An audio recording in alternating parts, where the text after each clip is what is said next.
Hey,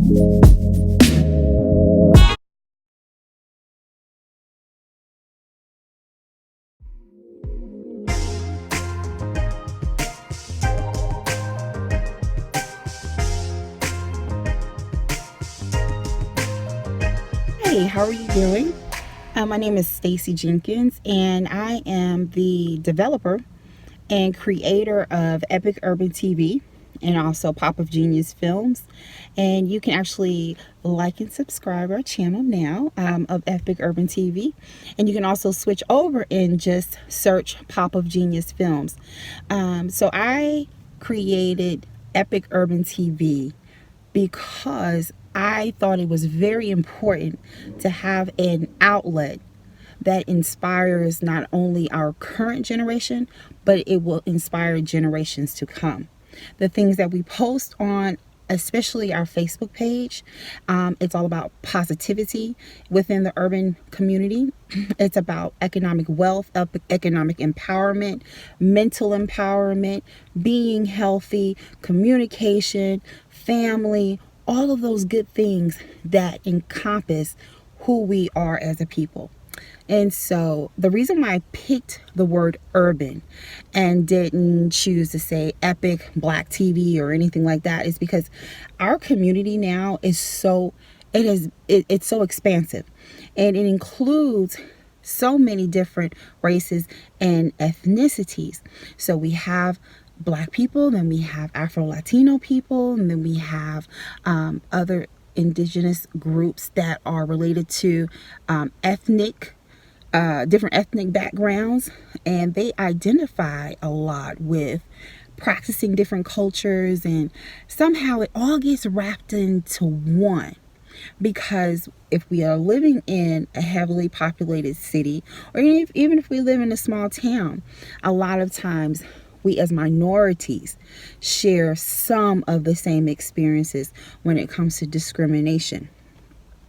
And also, along with that, the hip hop culture has kind of pushed us together in a way. So you have people who feel outside of the black community, they feel a sense of comfortability when conversating with their friends who happen to be black.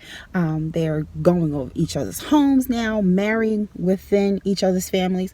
So urban is a great word to envelope all that we are experiencing as minorities that are sharing different cultures and experiences, and also experiencing some of the negative effects of discrimination because we are minorities. So I definitely am all about education. I am a year and a half into my PhD program, and I'm actually on a break. So I took a little bit of a hiatus. I'm on a break, but I'm getting ready to start back.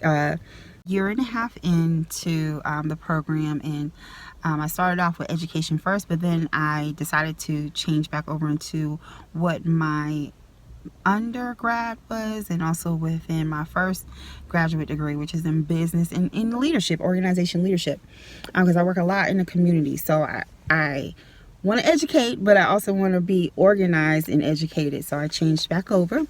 And so with that being said, because I'm so passionate about education and organization and making sure that our community is in a whole position, a place of wholeness, I definitely develop scripts and concepts for media that pushes the envelope to make us think about issues like colorism, classism, and especially within our politics.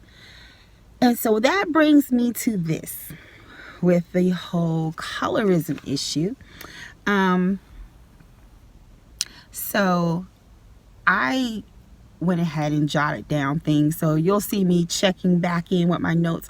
It won't be very long. I'm not going to make this a very long video, and the reason why is because, first of all, I'm tired. And second of all, I want to get to the point, and I just want to share an opinion on what my take is of Basketball Wives this season. And with the stars OG and Shawnee and Evelyn in particular. And so, if you're not familiar with Basketball Wives, it is the franchise that Shawnee O'Neal helped to start, and she's also one of the main producers on the show. It comes on VH1, and it follows the lives. It's a reality show that follows the lives of basketball wives, basketball girlfriends, women who are married to someone in the NBA league or even in the professional league if they go cross seas, or sometimes they never get married, or maybe they were the mistress, or maybe they're just dating someone in the league. And they've had a good run with this franchise for many, many years, and they've had different characters that have came and gone, but this season was the second season for a young woman. Her nickname is OG. She is Nigerian, so that's not her full name, but we're just going to go with the most common name that everyone refers her to is OG. She's a pretty Nigerian woman. She's very intelligent, and she speaks her mind, and she is not going to waver about what she thinks. And I think that is so powerful. And not only that, but she's also a professional arena football player in a female league, and she's going to hopefully become a coach as well. And she's been dating an across seas professional basketball player for so many years now. And so she came on the scene, and some people on the cast described her as being too forward. They felt like she should have fallen back a little bit because they felt like her personality was just too much, being a new cast member. But now that I have seen her in this second season, that's just her personality. You're going to take it or you're going to leave it. Which one you want? Because guess what? I'm still going to be OG. That's her personality, and I like that. And she's not being nasty or rude or anything like that. OG is also the type of person that she's not the type of person that's going to allow you to bully someone else and her not say anything about it. You know, you're not going to do that around here.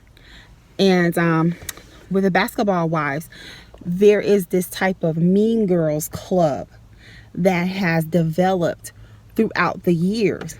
And a lot of it is based on not just ethnicity or color. A lot of it is based on economic status and classism. So OG may have came on the last season. Maybe she didn't have the higher end. I'm not saying that she didn't have any money, but I'm saying she probably didn't have the higher end clothing labels that these women who have already been on this show for 6-7 seasons, y'all are getting checks, to be able to follow those fashions, and you have stylists and you have access to so much, to whereas a person who doesn't have access to that, they may not fall into the same fashion concept as you. And so they tried to use that at first against her. They talked about her hair, her weave, they talked about her clothes, they talked about how her body was shaped, and it was just a lot of sly underhand things that were being done just in this season before this current season when she first came on. So this season is where everything just kind of came to a head. And OG finally confronted one of the main characters on the Basketball Wives. She's been one of the main characters that has been the most violent in all seasons. And her name is Evelyn Lozado. And I am a big fan of Evelyn's, and I saw her really develop into becoming a more well-rounded person when she had to experience her breakup with her husband, Chad Ochocinco, after he physically attacked her, and things became public really fast, and she sought out the guidance and counseling of professionals to help her deal with some of her past hurts that she said was part of the motivation on why she violently acts out as an adult, even though she has a grown daughter and she now has like a 4 or 5 year old son. So now that she's been back to Basketball Wives, and I understand you got to keep ratings up, but don't lose your morals, and don't lose your dignity on trying to keep a check, because she's now reverting back to the old Evelyn. And one more thing, throughout the years, because I am such a fan of our beautiful minority communities, and I grew up in New York and moved down south later on. And so my best friends, like my first friends that I can remember of, were not black. They were of Latin descent. They were either Hispanic, Latina, or had something in them, even when I was young. So the culture up there and the community up in New York, it's especially like in the boroughs or even like Long Island, is where you're really experiencing outside cultures from your home that you typically wouldn't experience if you're like down here in Georgia or Tennessee, where they're not really too keen on meshing cultures. Everything is kind of separate. So throughout the years of following her, she has always answered this question in this way. Because you can physically look at Evelyn, and a lot of us black people know when somebody has black in them. We can hear your voice, we can look at your hair, we can look at your expressions. Maybe other races can't see that you have some type of African descent in your DNA, in your traits, in your features, but a lot of times black people do know. And so I think a lot of us knew that even though Evelyn Lozado is Puerto Rican, she looks like she has black in her. Like, that's what I thought she was at first. I thought she was a black woman at first. And then later on, that's when just when she started to reveal that, oh no, I'm a Latina. So anytime she's in a magazine, anytime people ever, fans or confront her, or anybody asks her about her nationality, about her ethnicity and race, she always specified that she was not black, and that she was Puerto Rican. And that's that. She said, I'm not black. She said, I am 100% Puerto Rican. And so we take you as face value. If that's what you said you are, that's what you said you are. And I'm going to respect that. But don't then, when you're backed up in a corner, and I'm about to get to the point, between her and OG on one of the last few episodes, is that OG confronted Evelyn because Evelyn continuously says slick things under her tongue about OG's appearances. Oh, she's got a toji. Her toe is sticking out of her sandals. Her high heels. Oh, she's this. Oh, she's that.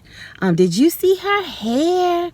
Did you see? It was ridiculous. Did you see? And then even that first part of the argument that they shared when they were in Costa Rica, where Evelyn went so far as to pat her private area and taunt OG that OG's boyfriend would prefer her body over his own girlfriend.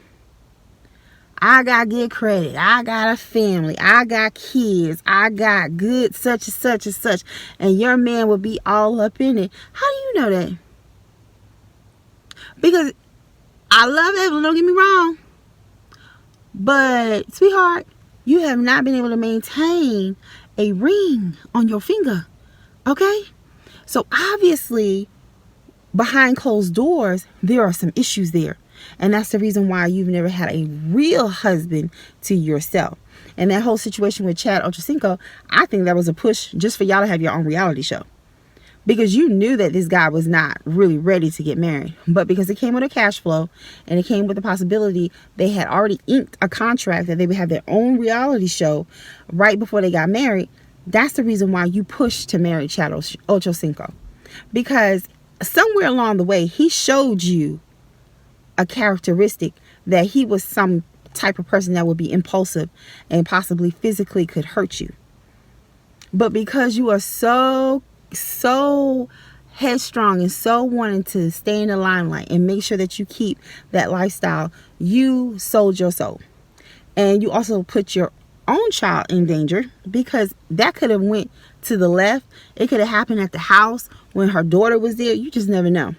But anyway, so after Evelyn yelled at OG, and OG threw words back at her, OG said, well, and then Evelyn started calling OG ugly. Now, at first I was thinking to myself, well, where is this coming from? That's for one.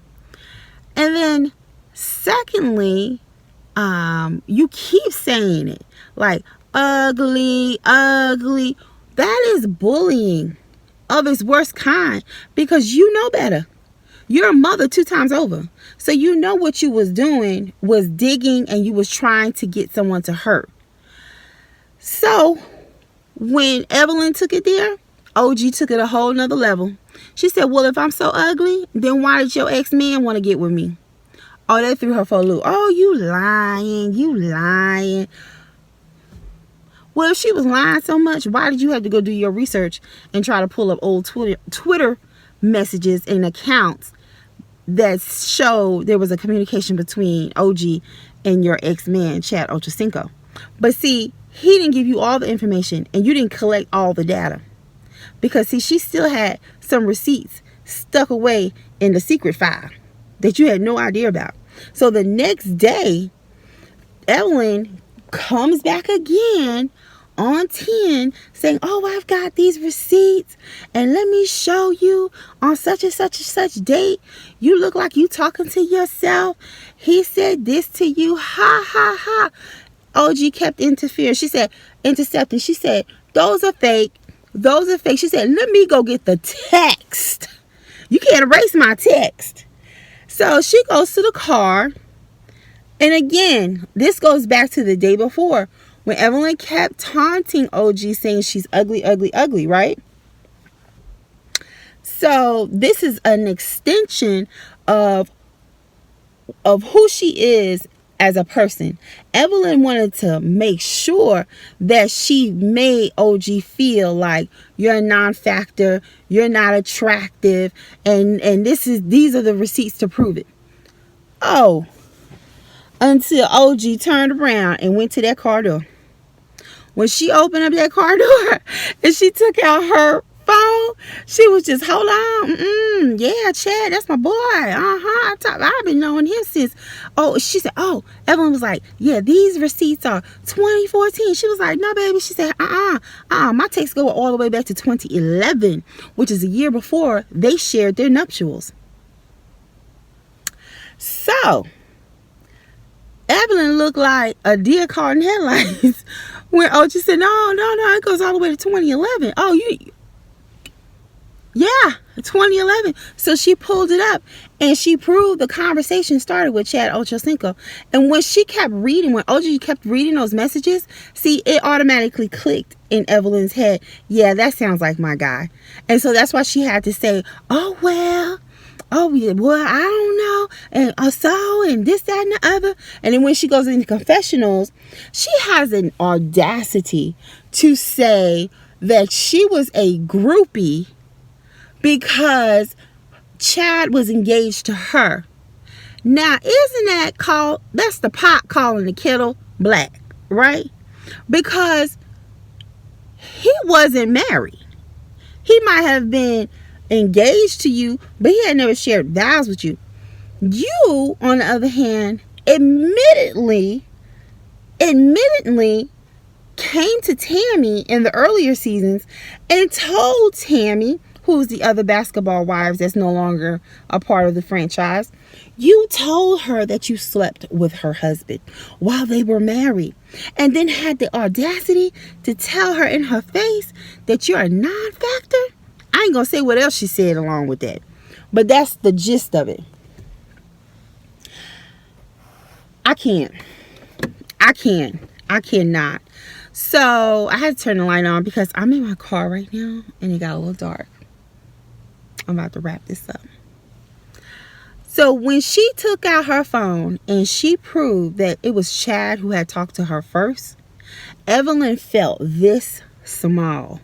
Because that means that if he tried to talk to me and he talked to you, then who's really ugly here? Because the way your man looked at you was the same way your man looked at me. And then another thing, Evelyn tries to make it seem like Chad was just so over the hills for her. No, come to find out, Chad didn't even really give her a real proposal. Like, it was more like a child telling his high school crush, or a kid telling their high school crush, yeah, I want to go steady. It was nothing formal. I heard he was playing a video game and he had a jeweler come over. Allegedly, he had a jeweler to come over and had like a selection of rings, and he stopped playing his video game or something like that, and he asked her which one you like, and so she picked the one that she liked, and that's how they became engaged. That's a whole nother subject. That's a whole nother video. But anyway, so when she finished showing Evelyn the receipts from her old text, her text transcript, she got down to the nitty-gritty of what this was really all about. And she said, no, Chad wants a black woman. When she said that, remember, Evelyn, who we as African Americans have loved Evelyn and have taken her within our community, okay? Because that's who we are, and because we already knew she had some type of black ethnicity in her. So we already knew that, but she would never admittedly come out with it, right? Like it's some type of bad thing to say that you are black. That's when OG said he wants a black woman, and you came here and you got your hair combed and you think you black and you throw around the N-word around it, and it's disgusting, and you are not black and you will never be black, and you can say whatever you want to say and say it how like this and like that. It will not make you black. And mind you, everyone in her little mean girl group who is black, 100% black, none of them said anything. None of them, not even Shawnee, came to her defense in that moment and stood up for Evelyn. Because you know why? They were thinking the same thing too. OG was just woman enough to say it out loud. Then, because Evelyn felt as if she was being attacked, and that, like, how dare you, and I am Afro-Latina. You won yesterday. You was not Afro-Latina yesterday, baby. You wasn't Afro-Latino a year ago, 10 years ago. It was always, I'm Puerto Rican, I'm 100% Hispanic, Latina. That's it, okay? We just know that your children have black fathers. That's it, because that's what you shared with us. You only gave us a part of you, and so we can only go off of what you gave us. And when OG said that, and even said, oh, I got my own booty, this is real, this is that, and she started taunting Evelyn. Evelyn had to walk away, because what else is there to say? I mean, OG might as well have just dropped the mic. What else is there to say, boo? You can't now conveniently use the black card. You can't use the black card now because somebody's saying something to you, and you know it's true what she's saying, and then none of your friends come to your defense. That's what makes things really awkward. If maybe even Shawnee would have got up and said something in her defense, she didn't. Her friend Phoebe would have got up. She didn't. Malaysia, she didn't. Anybody in that crowd at that moment could have got up and said, well, no, she shared with me she's black, Latin. None of them. So I'm glad OG did what she did. And you know the reason why I say that is because I don't blame Evelyn.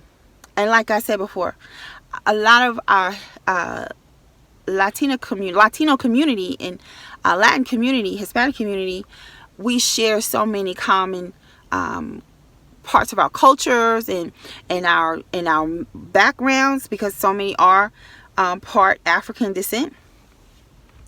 And so we never give anybody a hard time like that when they're coming from different races. Prime example, DJ Khaled. DJ Khaled is Palestinian. But if you look at him, it's like we still accept him. You know what I'm saying? You would think he was a brother, because we don't do stuff like that. Look at the Kardashians.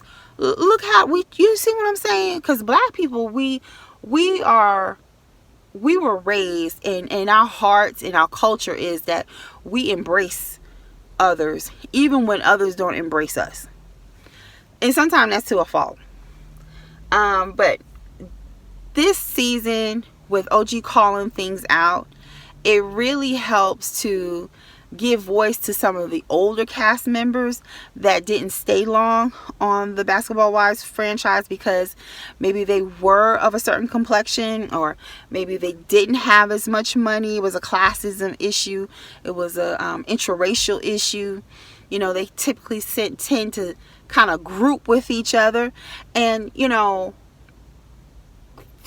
because there's other darker skinned women on there, or even brown skinned women, like Malaysia's a brown skinned woman, Kristen is a dark skinned woman, Jennifer is a dark skinned woman, and there's been other, Tamika, I think, is it Mika who used to be on there? She was a dark skinned woman. Royce was a brownish dark skinned woman. And so they typically try to like ostracize them and let the bad storyline kind of fall on them. And even Jackie Christie had an issue because her daughter came out saying and writing a book exposing and doing a tell-all that her mom was a colorist when it came to raising her and her stepsister. So the issue is definitely there. Intra-racism is definitely there. That's racism inside your own race. And colorism is racism based off of the hue, a complexion, or even a physical trait that someone might have. Like you typically hear black people sometimes say good hair. There is no such thing as good hair. All hair is good if you are maintaining it. Now, to wrap this up, I'm glad this is out there. I'm glad a more wider audience is also getting to understand what this internal issue is within our black community. But it also needs to start being directed towards those who take on partners within these professional leagues. A lot of times these black guys who get involved, and even guys that's outside of the leagues, professional sports leagues, you know, they create the narrative. Rappers, you know, when you have all these different models that are in your music videos, and none of them look like the women that you grew up with. None of them look like the girls you went to school with. It's the men who are creating this narrative to women that are non-African American, black identity. When you select a mate based off of way your friends women look like, or your co-workers, or whoever is in your profession, it's definitely something that needs to be addressed with our black men, because you don't want to put all the blame on women like Evelyn, because all their adult life they've been told by these black men that they prefer this and they prefer that. And it's not that every black man is like that. You have black men, they love black women. You have black men that love white women, black men that love Latino women, black men that love Asian women. You have your preference, but don't down another group of women, especially the group that you belong to an outside race. Because what you're saying to them is it's okay to say things like what Evelyn constantly says to OG in regards to her physical traits, just negative things, and just that whole persona that those women in that group carry You think you are so up here and everyone else is down here because you happen to luck up and marry or get with somebody from a professional ball league. Moving forward, I would have really respected Shawnee more. First of all, if they're going to pick up another season, and I don't know if they have decided that or not, or if it's still in the air, but if they do decide to pick up another season, Shawnee needs to really fall back. First of all, you don't have a storyline. The storyline, the current storyline that you have now, we've seen that season after season after season. Now you and Shaq back together. I guess that's something you're trying to recreate. I don't know. A new storyline or whatever. I don't know. I'm really not interested. I'd be more interested in looking at a reality show with just Shaq. Seriously. I feel like as an executive producer, she needs to fall back. She needs to develop more professionalism and not be biased when it comes to her cast. Take some notes from Mona Scott. Mona, she'll hang with her cast members ever so often. You'll see that on TV. But for the most part, she stays in the background. Just point blank. She stays in the background and she doesn't get mixed up with her cast. I would have expected also from Shawnee to have a group discussion about what OG was feeling and really address that. Because the one-on-one that she had with the host of the reunion, aside from the other women, to me that had no substance. That solved no problems. You really kept giving your friend Evelyn a pass because you have this history with her. But don't let a friendship with someone jeopardize your career. Don't let a friendship jeopardize your livelihood, and don't let a friendship with someone who is unstable them own selves and they're unstable within their own financial situation jeopardize your fan base and the work that you put in over the years. I have a movie, you can definitely look it up on Papa Genius Films, and it is called Crushing Colorism in Your City. And the purpose of the film is to address some of those inter-racism issues that we suffer in the Black community, in the Hispanic community, in the Southeast Asian communities.